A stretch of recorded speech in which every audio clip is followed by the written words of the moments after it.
सत्यार्थ प्रकाश के तीसरे समोल्लास में पिछली बार जो बात चल रही थी, स्त्रियों को और शूद्रों को वेद पढ़ने का, शास्त्र पढ़ने का अधिकार है या नहीं है। देखो, आर्यावर्त के राजपुरुषों की स्त्रियां धनुर्वेद अर्थात युद्ध विद्या भी अच्छी प्रकार जानती थी, क्योंकि जो ने ना जानती होती तो कैकेयी आदि दशरथ आदि के साथ युद्ध में क्यों कर जा सकती और युद्ध कर सकती।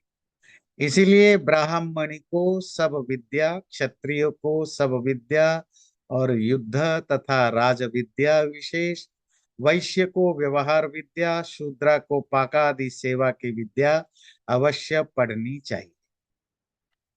तो जो पुरुषों के लिए नियम है वही स्त्रियों के लिए। पुरुषों के लिए जो वर्ण व्यवस्था के हिसाब से ब्राह्मण जो वेदादि शास्त्रों के विद्वान बनते हैं, धर्म के विद्वान बनते हैं, तो वो ब्राह्मण है। क्षत्रिय जो बाकी ज्ञान के अलावा स्टेट क्राफ्ट और वार आदि युद्ध कला आदि में निपुण होते हैं, वो क्षत्रिय है। वैश्य सामान्य ज्ञान के साथ कॉमर्स अर्थात वाणिज्य आदि का ज्ञान, वाणिज्य खेती बाड़ी ना, ये सब का ज्ञान जो हो वैश्य। और शूद्र सेवा कार्य में जो सर्विस से रिलेटेड जो सेक्टर है उसमें वो शूद्र होते हैं। तो स्त्रियों को भी उसी तरह के ब्राह्मण स्त्री, क्षत्रिय स्त्री, वैश्य स्त्री और शूद्र स्त्री को भी उसी तरह का काम करना चाहिए। और जैसे कि हम देखते हैं, एक तो मैत्रेयी, कात्यायनी, गार्गी आदि ब्राह्मणियां अर्थात जो शास्त्रों के विदुषियां हुआ करती थी, अपाला, ऋक्षा आदि। फिर कई कई जैसे महिलाओं का भी हम पढ़ते हैं जो क्षत्रिय, क्षत्रिया थी, क्षत्रियाणी नहीं, क्षत्रिय मतलब खुद ही वॉरियर थी। और उसका प्रमाण मिलता है कि दशरथ की लड़ाई में वो कई कई साथ देती थी, खुद चेरी रथ चलाती थी, खुद फाइट करती थी। तो इस तरह के प्रमाण तो हमारे पास पहले से भी हैं, अल्दो उनका नंबर कम है। नंबर कम होने का रीजन सोशल या फैमिली हो सकता है, पर जो रूल्स है शास्त्रों के दृष्टि से उनके लिए कोई मना नहीं। कोई सोसाइटी के हर एक की अपनी अपनी अ, वो चीजें हैं, वो अलग बात है। पर शास्त्रों के तरफ से सबको अलाउ था जो जिस तरह के चीजें सीख सकता है। और इसीलिए स्वामी जी कहते हैं कि वर्ण व्यवस्था के हिसाब से भी जो महिलाएं हैं वो अपने अपने वर्ण की जो भी फील्ड है उसमें उनको एक्सपर्ट होना चाहिए जैसे पुरुष होते हैं। जैसे पुरुषों को व्याकरण, धर्म और अपने व्यवहार की विद्या न्यून से न्यून अवश्य पढ़नी चाहिए, वैसे स्त्रियों को भी व्याकरण, धर्म, वैद्यक, गणित, शिल्प विद्या तो अवश्य ही पढ़नी चाहिए। अर्थात जैसे मेल वो व्याकरण मतलब जो लैंग्वेज की ग्रामर, धर्म जो धर्मशास्त्र है, virtues, values, moralities, religious activities, और अपने व्यवहार मतलब डे टू डे लाइफ की जो व्यवहार की विद्या को सीखनी चाहिए। इसी तरह स्त्रियों को भी लैंग्वेज, धर्म, वैद्य का बेसिक मेडिकल नॉलेज, शिल्प, गणित, बेसिक मैथमेटिक्स, शिल्प विद्या तो अवश्य उनको आनी ही चाहिए। क्योंकि उनको सीखे बिना सत्य और असत्य का निर्णय, झूठ या क्या सच है क्या गलत है उसका डिसीजन, पति आदि के साथ अनुकूल वर्तमान, पति, सास, ससुर, बच्चे, फैमिली, रिलेटिव्स, उनके साथ कैसे आपको डील करना है, व्यवहार करना है। यथा यज्ञ संतानोत्पत्ति, जब आपको बच्चा पैदा करना है तो उसके भी आपको पता हो कैसे पैदा करना, क्या चीजें ध्यान रखना, उनका पालन, वर्धन, सुशिक्षा करना, उनका टेक केयर करना, उनको अच्छी तरह एजुकेट करना, घर के बाकी सब कार्यों को कैसे करना, ये सब चीजें, अन्न पान, क्या खाना चाहिए क्या नहीं खाना चाहिए, ये सब ज्ञान तो स्त्रियों को होना ही चाहिए। और उसके लिए पढ़ना जरूरी है। इवन वो हाउस वाइफ भी होती है तो भी ये बेसिक नॉलेज तो उसको होना ही चाहिए। बेसिक अरिथमेटिक्स को होना चाहिए, बेसिक मेडिकल नॉलेज उसको होना चाहिए, वैद्यक विद्या, बच्चों को कैसे पालना है, सोशल जो जो ट्रेड्स हैं, व्यवहार हैं, उनको कैसे, ये सब चीजें तो उनको एजुकेटेड नहीं है कि तो कैसा होगा। और आज हम देखते हैं सोसाइटी में, आज से 30-40 साल पहले तक, इवन आज भी जिनके घर में माएँ पढ़े लिखे नहीं है, तो वहां पुरुष जो है वो अपने बच्चों को पढ़ाते हैं, पढ़ाई का काम वही करते हैं। पर आज आप देखिए आपके जो सर्कल है, क्योंकि आप सब पढ़े लिखे हैं, मोस्टली आप लोगों के घर में, एजुकेटेड लोगों के घर में जो माँ है वो बच्चों को वो पढ़ाती है। वो कैरियर क्या बनाना है वो भी डिसीजन मेकिंग में साथ देती है। वो क्यों हुआ? क्योंकि महिलाएं पढ़ी लिखी हुई। जब आप पढ़े लिखे होते हैं, न केवल आप अपना ख्याल रखते हैं, अपनी फैमिली को भी बेटर केयर करते हैं, आप अपने बच्चों के लिए भी ज्यादा यूजफुल होते हैं। तो इसीलिए स्वामी जी का विचार है, इन सब कारणों से उनको भी उतने ही जरूरी है उनको पढ़ाई लिखाई करना, महिलाओं, जिसके जिससे घर में रोग कभी ना आए। जब लेडीज पढ़े लिखे होते हैं, बेसिक वैद्यक विद्या, वैद्यक मतलब जो जो मेडिसिन, मेडिकल नॉलेज बेसिक हो, हेल्थ से रिलेटेड नॉलेज, तो घर में बीमारियां ना आए, सब लोग सदा खुश रहे। शिल्प विद्या के जाने से, जो आर्टिसन की नॉलेज होने से, घर को बनाना, कपड़े, ऑर्नामेंट्स, इन सब चीजों को बनना, टेक केयर करना, गणित विद्या, मैथमेटिक्स के बिना हिसाब किताब आदि को समझना, वेद आदि शास्त्रों को जाने बिना ईश्वर क्या है, धर्म क्या है, अधर्म क्या है, इनको कैसे जाने। और आपको पता है, ये ये सच है, सारे दुनिया भर में रीजन, बहुत सारे रीजन है, वो तो आप पूछेंगे उस पर अलग से डिस्कशन करेंगे। कोई भी रीजन हो, महिलाएं ज्यादा रिलीजियस होते हैं इंस्टेड ऑफ द पुरुष। पूजा पाठ करना, हिंदुओं में भी आप देखेंगे, घर में कोई भी पूजा पाठ, हवन भजन जो कुछ होता है वो महिलाएं ही संभालती हैं, देखती हैं, पुरुषों की कम इंटरेस्ट होता है। ज्यादातर पुरुष तो मजबूरन बैठते हैं, पत्नी के कहने पर बैठते हैं या बैठते हैं।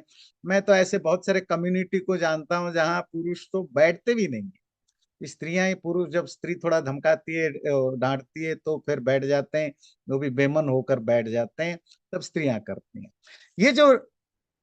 अब जिसके घर, अगर रिलीजियस चीजों में रियली स्त्री, पुरुष सिर्फ रिलीजन पर लेक्चर देते हैं, बड़ी बड़ी बातें करते हैं, है ना, सिर्फ ये होना चाहिए, वो वेदांता, ये ब्रह्मा, ये मुक्ति, ये फालतू के अटरम पटरम ज्यादा बोलते हैं।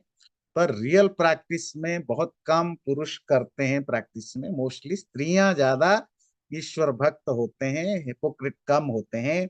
पुरुष कंपैरेटिवली रिलीजियस मामले में, रिलीजन मामले में हिपोक्रेट होते हैं।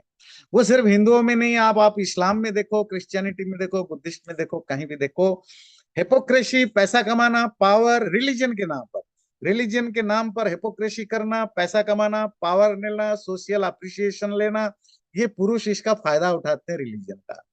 स्त्रियां जो, अगर कोई जेन्युइनली रिलीजन को फॉलो करते हैं, पालते हैं, व्रत करते हैं, उपवास करते हैं, पूजा पाठ करते हैं, वो मंदिर में भक्ति भाव से काम करते हैं, वो मोस्टली कंपैरेटिवली नंबर स्त्रियों की ज्यादा होती है। अगर स्त्रियां ही रिलीजियस एक्टिविटीज में लीड करती हैं, फिर उनका ज्ञान होना जरूरी है, क्योंकि अब ये भी आयरनी है, पुरुषों को कंपैरेटिवली रिलीजन के विषय में ज्यादा ज्ञान, अब स्त्रियों को कम ज्ञान है।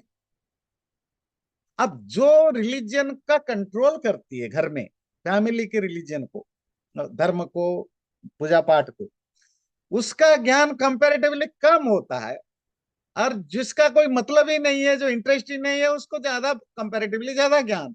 उसे होता क्या है, तो क्योंकि जो रिलीजन चीजों पर डिसीजन ले रही है उसको ज्ञान नहीं है, इसीलिए सुपरस्टिशन, गलत एक्टिविटीज, धर्म के नाम पर जो जो बाजार में जो हिपोक्रेट या मार्केट करने वाले लोग, वो स्त्रियां उनके चंगुल में आसानी से फंसती हैं।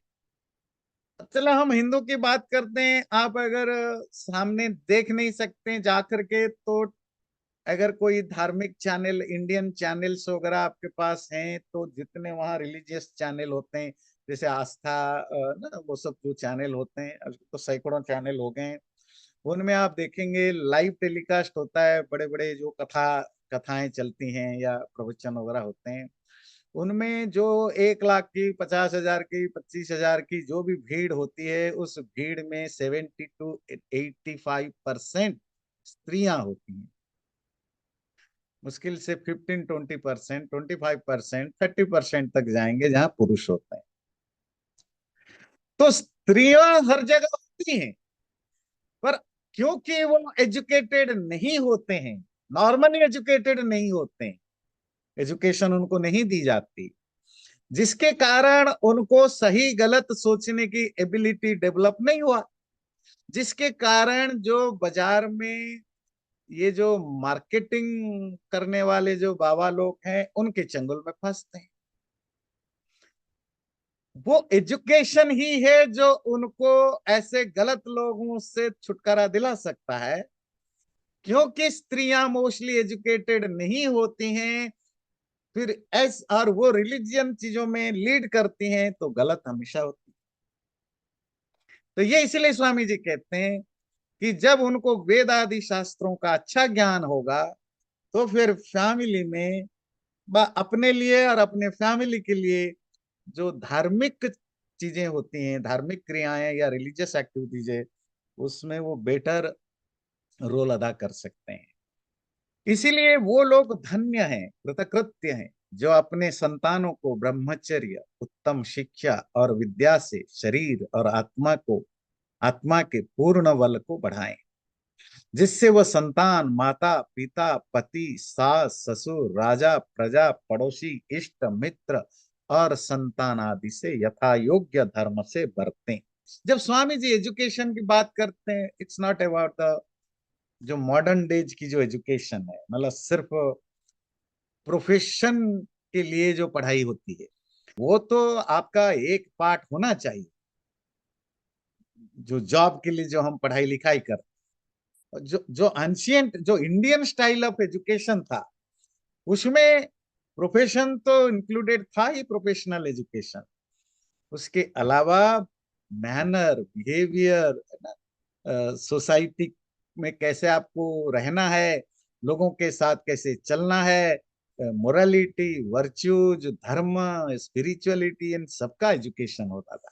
तो एक होलिस्टिक एजुकेशन है, जिससे कि लोगों को न केवल जॉब और प्रोफेशनली वो साउंड होते थे, उसके अलावा उनको ये पता रहता था मेरे घर परिवार कैसे चलेगा, पति पत्नी रिलेशनशिप कैसे निभाना है, नेबरहुड से कैसे निभाना है, बच्चे पेरेंट्स की कैसे निभाना है। अब ये बेसिक चीजें आजकल मोस्ट बहुत सारे लोग लैक कर रहे हैं। और अगर आज की आप इंडियन सोसाइटी देखें, क्योंकि इंडियन सोसाइटी एक ट्रांजिशन पीरियड में चल रहा है, transition in the sense education बढ़ रहा है, पैसा बढ़ रहा है, पर एजुकेशन और पैसा बढ़ने के साथ एक दो जनरेशन को और कुछ नहीं पता है। पैसा कमाना पता है और एजुकेटेड है। तो हो क्या रहा है, भारत की सोशल सोसाइटी में एक तरह के केओस स्टार्ट हो चुका है। ज्यादातर अब लोग अपने बड़ों को रिस्पेक्ट नहीं करते हैं, मैनर धीरे धीरे कम होता जा रहा है, सिविलिटी नहीं दिखाई दे रही, ह्यूमैनिटी बहुत लो लेवल पर जा रहा है। और किन लोगों के बीच में? एजुकेटेड मिडिल क्लास पैसे वाले लोगों के बीच, जो अभी अभी एक जनरेशन दो जनरेशन से रिच बने, पैसा आया है, एजुकेटेड हुए हैं, उनमें जो नहीं है तो कुछ भी नहीं है। एक सिविल इंसान की तरह रहने की तरीका बिल्कुल नहीं है। वो पब्लिक प्लेस में हो, वो प्राइवेट में हो, पति पत्नी की झगड़ा, मतलब कोई किसी को टॉलरेट करने की तैयार नहीं, माँ बाप का मजाक उड़ाना, उन जो बोला एवरीथिंग, रोड रेज की बढ़ना। क्यों? क्योंकि स्कूल कॉलेज यूनिवर्सिटीज में तो सिर्फ वही पढ़ाया जाता है जो जो प्रोफेशनली आपको अच्छा बनाए, पैसा कमाने का रास्ता बताए। घरों में अब घरों में कोई नैतिकता, मोरालिटी तो सिखाई नहीं जाती है, स्कूलों में भी नहीं है। ये जो सोशल बिहेवियर है वो lack, it's not about religion, मैं रिलीजन की बात तो कर ही नहीं रहा। जो बेसिक एक ह्यूमैनिटी है वो हम लैक करते जा रहे हैं।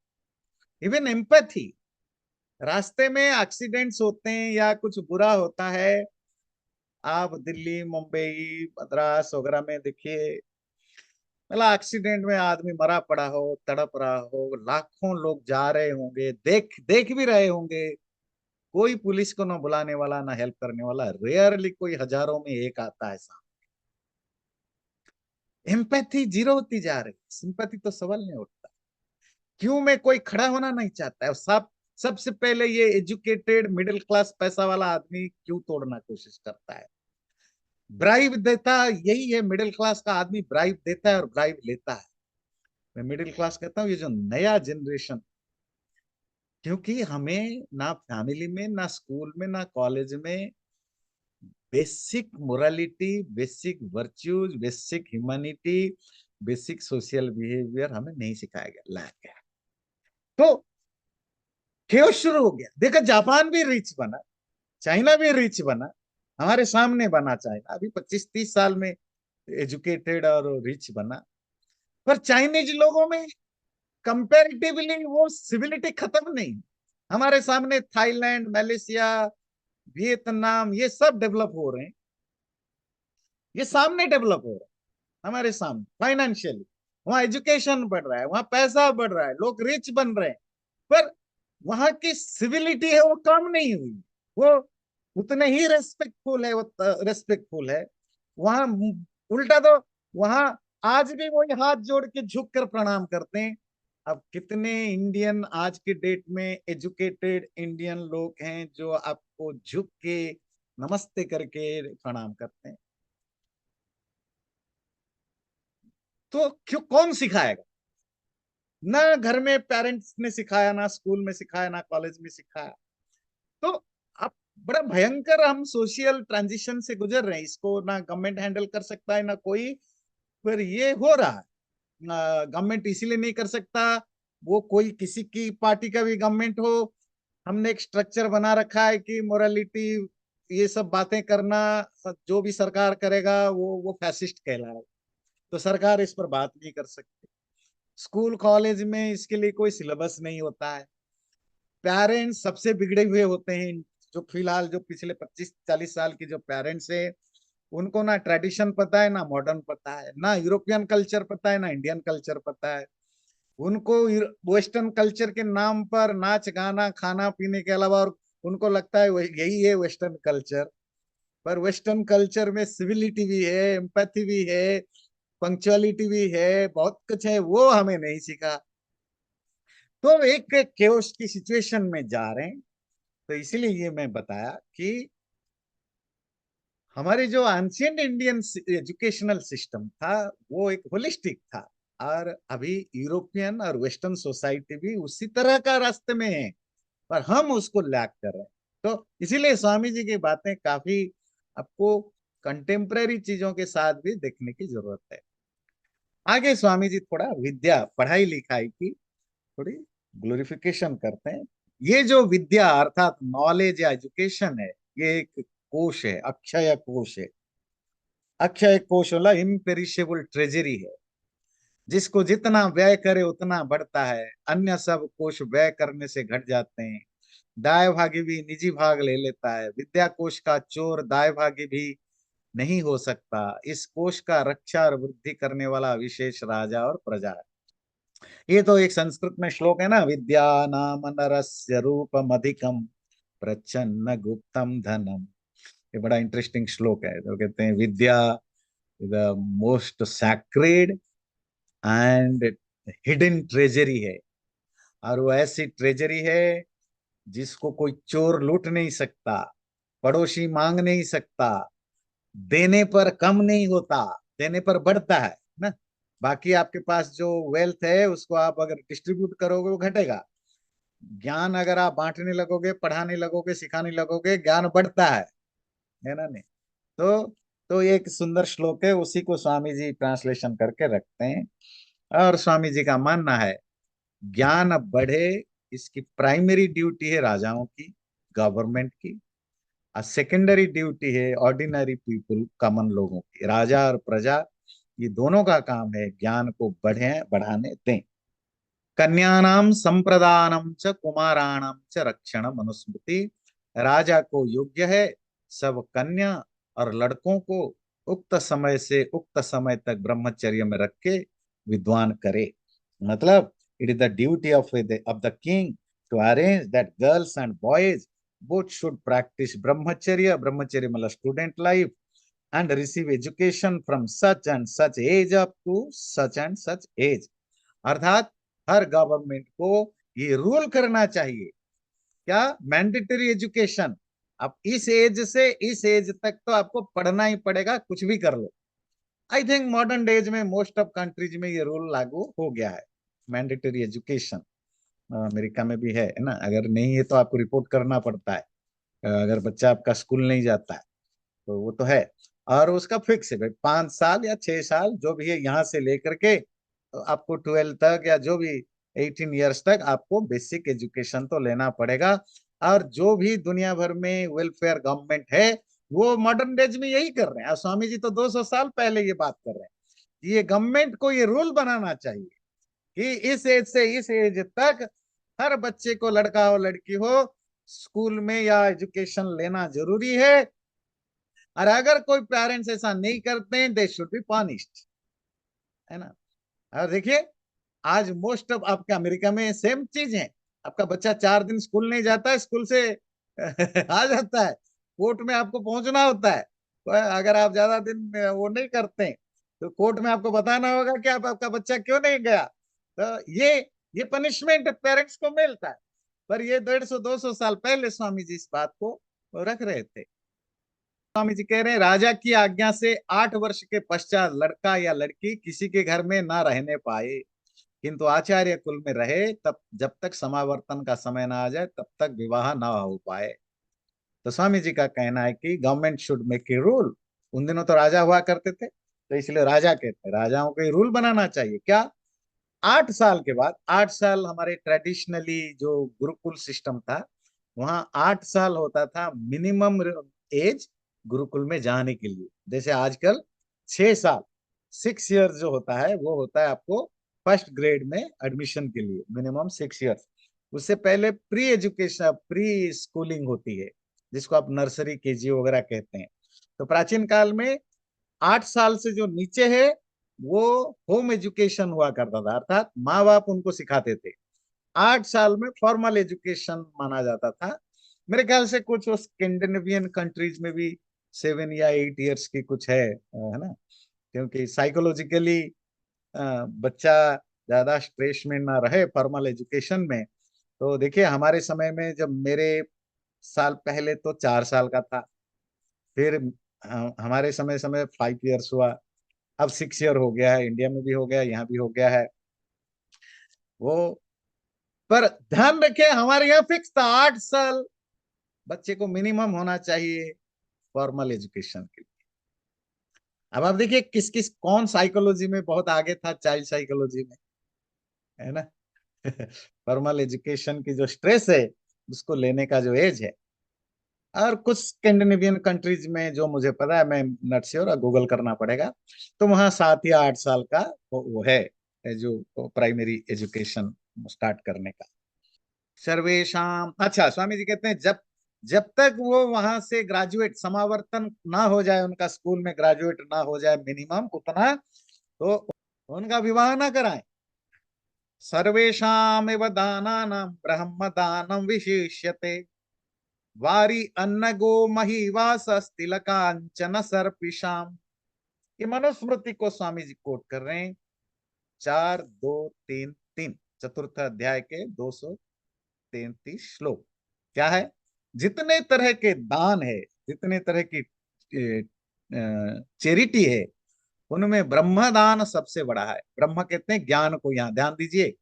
ब्रह्म मतलब परमात्मा नहीं, आपको बार बार बताया। ब्रह्म मतलब परमात्मा, ब्रह्म मतलब वेद, ब्रह्म मतलब ज्ञान, ब्रह्म मतलब अन्न। तो यहाँ ब्रह्म मतलब ज्ञान, नॉलेज। नॉलेज का दान करना, चैरिटी करना, सब ज्ञानों, सब दान में से बड़ा है। कौन से दान? वारी पानी, अन्न फूड, गो गाय, मही जमीन मतलब लैंड, वासक कपड़े, तिला ऑयली सीड, कांचना सोना, सर्पी घी, ये सब दान दिए जाते हैं। इन सब की चैरिटी हुआ करती थी प्राचीन काल में। इन सब दानों में से विद्यादान अर्थात नॉलेज की जो दान है वो सबसे बड़ा दान है। इसीलिए जिसने, जिससे जितना बन सके उतना कोशिश प्रयत्न करे और धन का विद्या की वृद्धि में व्यय करें। जिस देश में यथा योग्य ब्रह्मचर्य, विद्या और वेदोक्त धर्म का प्रचार होता है, देश सौभाग्यवान होता है। आप अपनी धन संपत्ति, फिजिकली, मेंटली, फाइनेंशियली जितना कुछ आप कंट्रीब्यूट कर सकते हैं एजुकेशन की प्रमोशन के लिए, उतना कम पड़ेगा, उतना करना चाहिए। और वो कहते हैं वो देश भाग्यवान है जहां एजुकेशन को प्रॉपरली प्रमोट किया जाता है। वो देश एक फॉर्चुनेट देश होता है। हाँ, और ब्रह्मचर्य, विद्या और वेदोक्त धर्म का, तीन चीजें स्वामी जी कह रहे हैं। स्टूडेंट लाइफ ब्रह्मचर्य मतलब जो सेंसुअल आपका जो प्लेजर है उसको कंट्रोल रखना, माइंड सेंसेस को कंट्रोल रखना, पढ़ाई लिखाई का, और पढ़ाई लिखाई और वेद में बताया, वेद और वेदादि शास्त्रों में बताया गया जो धर्म है, ये तीन चीजें।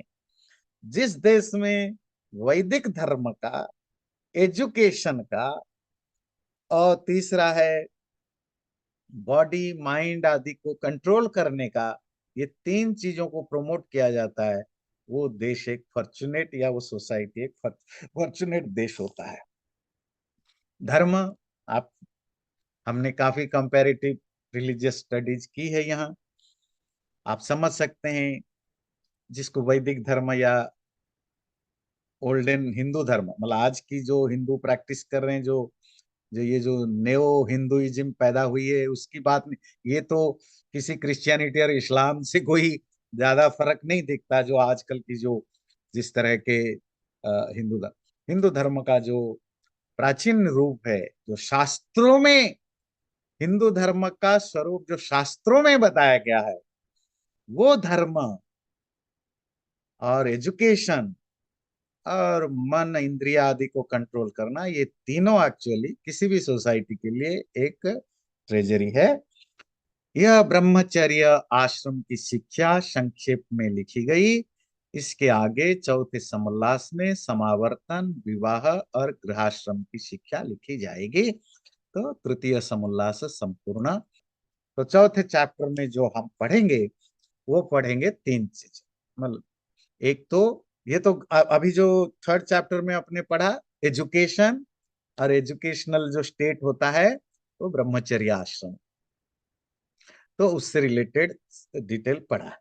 अब अगले, अब जब बच्चा स्कूल कॉलेज यूनिवर्सिटी पढ़ा तो अब ग्रेजुएट होगा, तो ग्रेजुएशन सेरेमनी कैसे होती है, उसके बाद मैरिज सेरेमनी कैसे होती है, और मैरिड, उसके बाद मैरिड लाइफ कैसे जीनी चाहिए, तो उस पर बात करेंगे अगले चैप्टर में।